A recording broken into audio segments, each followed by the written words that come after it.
Hello दोस्तों, मेरा नाम है स्नेहाशीष पाठी। इस वीडियो में आपको आपके सामने 35 नंबर क्वेश्चन जो कि प्रीलिम्स एग्जामिनेशन में आ चुका है और कंसिडर करेंगे। जब हम एंशियंट हिस्ट्री के बारे में डिस्कस कर चुके हैं, मीन्स एंशियंट हिस्ट्री में क्या होता है, डिफरेंट पीरियड्स होता है, जैसे कि आइस एज, स्टोन एज, उसके बाद मेसोलिथिक एज, उसके स्क्रिप्चरल एंड आर्किटेक्चरल डेवलपमेंट भी उस एज में हो चुका था। लेकिन हम इस वीडियो में क्वेश्चन नंबर डिस्कस करेंगे जो कि मेसोलिथिक पीरियड या फिर मेसोलिथिक आर्ट के रिलेटेड थोड़ा कुछ क्वेश्चन डिस्कस करेंगे। तो फिर आप इधर अंडरलाइन कर किया हुआ या फिर बोर्ड किया हुआ क्वेश्चंस या फिर सेंटेंस इधर देख सकते हैं कि मेसोलिथिक आर्ट्स, उसके बाद all the paintings were linear in nature, all the paintings were secular in theme usually. So consider the following statement about Mesolithic arts. अगर डिस्कस करें मेसोलिथिक आर्ट्स के बारे में तो फिर इस दोनों का दोनों स्टेटमेंट करेक्ट स्टेटमेंट है। जैसे कि हम जान सकते हैं both 1 and 2 are the correct statement. वो क्यों करेक्ट स्टेटमेंट है वो हम पिछला मीन्स इस वीडियो में ही डिस्कस करेंगे। अगर आपको चाहिए additional information, if you really need the additional information पर, then please continue watching this video till the end. Okay, end तक जरूर देखना यार, क्योंकि फेलियर्स बहुत ज़्यादा हो चुका है मेरा लाइफ में। So your support is really necessary for me to develop. I even smile, but my heart is really melting like anything because I have experienced a lot of failure in my life. Even today, also, when I see the result, I have really. Okay, let it be. It is not second. It is secondary part. So let us consider this statement, which is all the paintings were linear in nature, all the paintings were secular in nature, secular in theme. So these are the two correct options. So in the Mesolithic art, both the answers are the right answer. ठीक है, Mesolithic art में both are right answer. आपको ये भी समझ आना चाहिए। ठीक है, Mesolithic art को अगर रेफर करेंगे तो फिर वो किसको सिग्निफाई करेगा? एक है लीनियर नेचर को और दूसरा है सेक्युलर थीम को, जो कि दोनों का दोनों ऑप्शन राइट ऑप्शन है। ठीक है, आपको ये भी समझ आना चाहिए। ठीक है, 1 and 2 are the right option. वो क्यों राइट ऑप्शन है वो हम इस वीडियो में ही डिस्कस करेंगे। ठीक है, इधर आप देख सकते हो क्यों option number 1 and option number 2 are right answer. So अगर देखें ऑप्शन नंबर 1 जो कि है राइट आंसर क्यों है और ऑप्शन नंबर 2 क्यों राइट आंसर है, आप इधर स्टेटमेंट या फिर उसका एक्सप्लेनेशन पार्ट इधर देख सकते हो कि the painting of Mesolithic age are linear representation. So जो भी होता है ना वो क्या होता है, एक लीनियर रिप्रेजेंटेशन का फॉर्म होता है मेसोलिथिक एज में। ठीक है, मेसोलिथिक एज में क्या होता है, एक लीनियर रिप्रेजेंटेशन होता है। ठीक है, सॉरी, एक linear representation of art form रहता है। ठीक है, लीनियर रिप्रेजेंटेशन। ठीक है, लीनियर रिप्रेजेंटेशन ऑफ आर्ट रहता है। सो इसी दौरान option number 1 is the correct answer for the Mesolithic as art. Okay, दूसरा आंसर क्यों राइट आंसर है? If we discuss the second number answer, why it is right? Because the people of this age practised painting. पहला है जो भी इस peoples जो कि मेसोलिथिक एज में रहते थे, मीन्स जो भी आर्ट एंड फॉर्म उसका बहुत फंड, मीन्स जो भी लोग या फिर सिटीजन्स रहते थे या फिर पीपल्स रहते थे उनका बहुत मात्रा में पेंटिंग को वो ज़्यादा प्रेफरेंस देते थे। Usually the peoples who usually stay in the Mesolithic period usually prefer practicing paintings. ठीक है, वो क्या करते थे, पेंटिंग बहुत ही ज़्यादा मात्रा में प्रैक्टिसिंग करते थे। प्रैक्टिसिंग का मतलब यही है कि उसका फंड रहता था।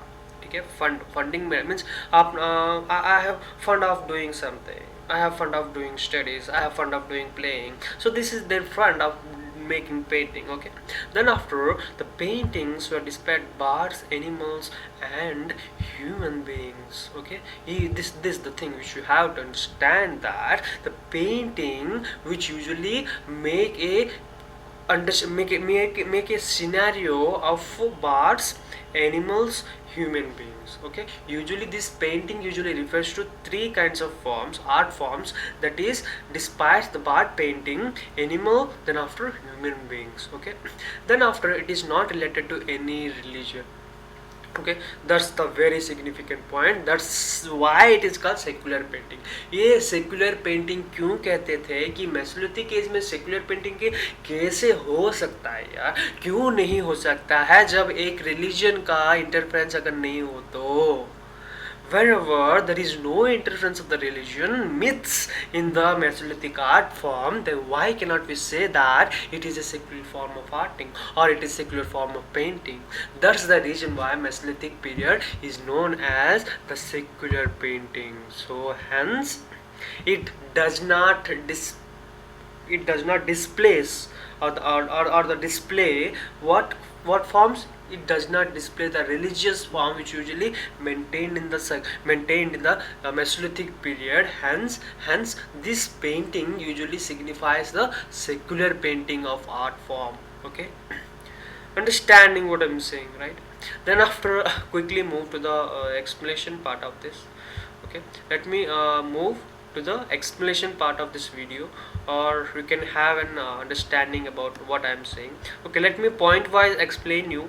First point, the largest number of painting belongs to this period. Okay, usually large number of painting usually belongs to this period.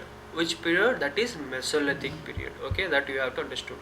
Let me go for the second number point, which is even displayed here, that the theme multiplies but the painting are small in size. Okay, the theme multiply, usually it represents lot of themes, it usually represents lot of significance. We can say that even when we see a picture description, we can say that if I show you this picture, can you represent this picture? Wow, these are the two lovers who are making their love same.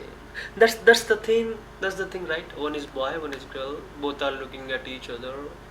Wow, this is how the picture description is. Usually in the similar video, it has small pictures are been displayed with a lot of themes. That's the main secret of this additional information part in Mesolithic period.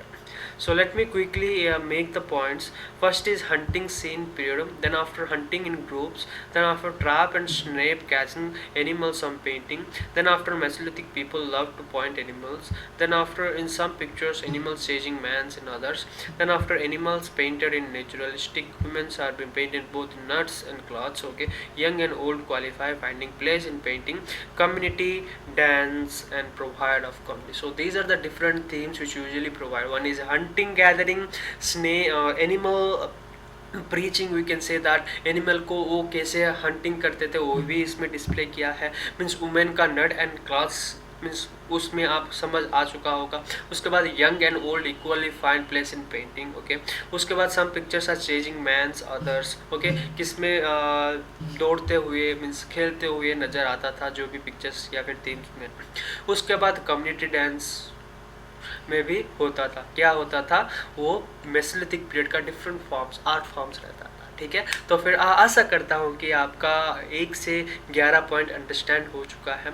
तो फिर quickly चले जाते हैं 5th 6th 7th 8th 9th 10th point, या फिर हम point wise जो भी डिस्कस कर रहे हैं उस पॉइंट वाइज डिस्कशन जारी रहेगा. ठीक है, तो फिर वेट कीजिए नेक्स्ट पॉइंट तक. तो फिर आशा करता हूँ कि आपको समझ आ गया होगा जो कि 11 पॉइंट्स जो कि हम पढ़ाई किए थे Mesolithic art form.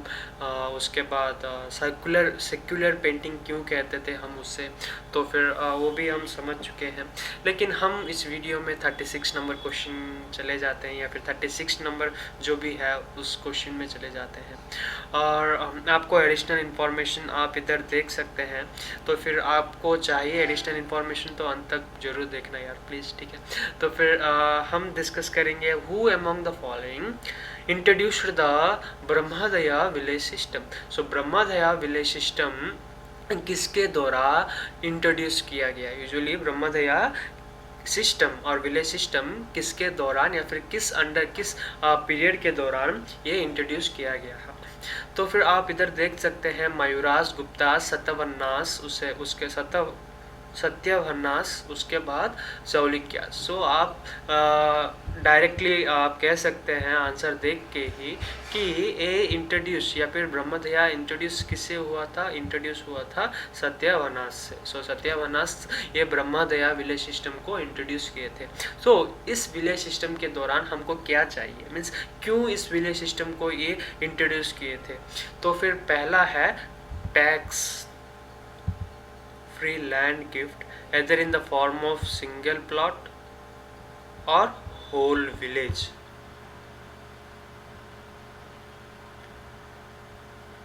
to the Brahmadaya in the early medieval time. It was initially practiced by ruling dynasties and was soon followed up by the chiefs, merchants.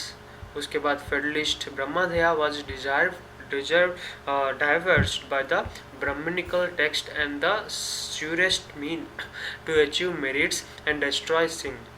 It was introduced by सत्याहनास. सो सत्याहनास ने ये village या फिर इस system को क्यों लागू किया गया है, क्योंकि ये क्या करता है, यूजुअली इट इंट्रोड्यूस और followed up by chief merchants and federalist. Brahmadeya diverse by the Brahmanical surest mean to achieve merit and destroy sin. So इसी दौरान इसको इंट्रोड्यूस किया गया है और टैक्स फ्री लैंड गिफ्ट भी उनको दिया गया था, या फिर टैक्स फ्री लैंड को वो इंट्रोड्यूस करते थे, या फिर उस विलेज सिस्टम के दौरान वो एक सर्टेन लैंड्स को फ्री में दे देते थे. कौन? सत्याहनास. सो इस पीरियड या फिर कौन सा पीरियड में ये इंट्रोड्यूस हुआ था, वो है सत्यावनास के पीरियड में ये इंट्रोड्यूस हुआ था, जो कि ब्राह्मणिकल ब्रह्मदया विलेज सिस्टम. ठीक है. उसके बाद हम एडिशनल इंफॉर्मेशन में कुछ जल्दी ही चले जाएंगे, क्योंकि आपका अंडरस्टैंडिंग भी बहुत अच्छा स्ट्रांग बनना चाहिए ना, तो इसीलिए हम एडिशनल इंफॉर्मेशन पार्ट भी देखेंगे. या हम डिस्कस कर लेंगे. एडिशनल इन्फॉर्मेशन पार्ट आपके सामने इधर डिस्प्ले किया गया है. एडिशनल इन्फॉर्मेशन में पार्ट में कुछ नहीं है यार, कुछ ज़्यादा ही इन्फॉर्मेशन दे चुका है. आपको पढ़ाई भी करने में बहुत ज़्यादा डिफिकल्ट होगा, लेकिन मैं इधर क्लियर कट अंडरस्टैंडिंग में जो भी पॉइंट वाइज आपको दिखा चुका हूँ कि a land grant to religious institute means a Brahmadeya system जो भी है ना, विलेज सिस्टम है ना, वो किसके दौरान या फिर किसके अंडर होता था, या फिर किस लिए होता था? Land grant. Okay, usually it is been referred for what? Land grant to religious institution. उसके बाद Devardhan, donations of gods, and Agrahar, settlement of priests. These lands donated to the temples and monasteries, apart from being used to normal tendency for carrying the right waste of the temple. Okay, religious institute को ही दिया जाता था. उसके बाद authority to call the unpaid laborers called vistas as a religious service to the temple from the tillers of the donated land. Okay, lands were given as Brahmadaya either to single Brahmana or several Brahmana families, which ranged from to several hundreds and even hundreds to thousands. Okay, वो land ये 100,000 Brahmins को ही दिया जाता था, जो कि ब्रह्मदया system में आते थे. ठीक है. Temples, religious, usually temple activities उस समय कौन करते थे? ब्राह्मण्स ही करते थे, तो इसीलिए वो हायर कास्ट भी माना जाता था. ठीक है. उसके बाद often new irrigation sources were constructed from Brahmadaya were created, especially in areas dependent on rain, arid and semi-arid regions. Okay, usually जिस areas में बहुत कम मात्रा में rainfall होता था, उस areas में क्या होता था? water irrigation के लिए water source का availability भी उस समय ही किया जाता था, जिस system में आता था ब्रह्मदया. उसके बाद boundaries और of the donated lands or villages were often carefully demarcated. Okay, demarcated. Usually it has been जो भी एरिया इस अंडर में आता था, डोनेटेड लैंड के अंडर आता था, उस एरिया का देखभाल बहुत केयरफुली होता था. Various types of land, wet, dry, garden within the village were specified. Sometimes even specific crops and trees were mentioned. The land donation implied more than the transfer of land right. For example, many cases along with the revenue and economical sources of the village, human resources such as peasants, cultivation means उस समय में भी land revenue means इस system के दौरान जो भी land उनको दिया जाता था, उस लैंड का फर्टिलिटी क्या है, मीन्स इरिगेशन फैसिलिटीज़ क्या है, उसके बाद कल्टीवेशन हो सकता है या फिर नहीं, ह्यूमस कंटेंट क्या है, और different kinds of plants, greeneries उस समय ही वो मेंशन किया करते थे. वो भी आपको समझ आना चाहिए. ठीक है. that's the point which you should have to understand, right? So based upon that you have to know the additional information part about the Brahmanical land revenue system. understanding what I'm saying, right? So you should have to know the sufficient, you should have to get a sufficient information about that. Okay, how the land revenue system depends upon one person to another person, how it is empirically being used, how the transfer of different kinds of lands which has been taking place between 1000 and 100 Brahmins. That's the thing, and that's the point you should have to get on. Okay, so let me quickly move to the part which has been left with the another number question. Okay, हम चलते हैं next number question में, ठीक है? या my God, आप इधर 37 question आप इधर देख सकते हैं कि क्या लिखा गया। हाँ यार, हाँ ठीक है, तो फिर 37 नंबर क्वेश्चन जो कि है, which of the following is an important centre of Vizianagaram Buddhism. So VIJRAYN, Vizianagaram Buddhism किसके अंडर या फिर किस रूलर के अंडर, और किस रूलर के अंडर ये आता था, इम्पोर्टेंट सेंटर बना चुका था जो कि बुद्धिज्म का प्रोपगेशन करता था। तो फिर आप इधर देख सकते हो, उसका ए है नालंदा, उसके बाद विक्रमशिला, उसके बाद तक्षशिला, उसके बाद वल्लभा। इसमें से कौन सा आंसर राइट है, जो कि विक्रमशिला। सो विक्रमशिला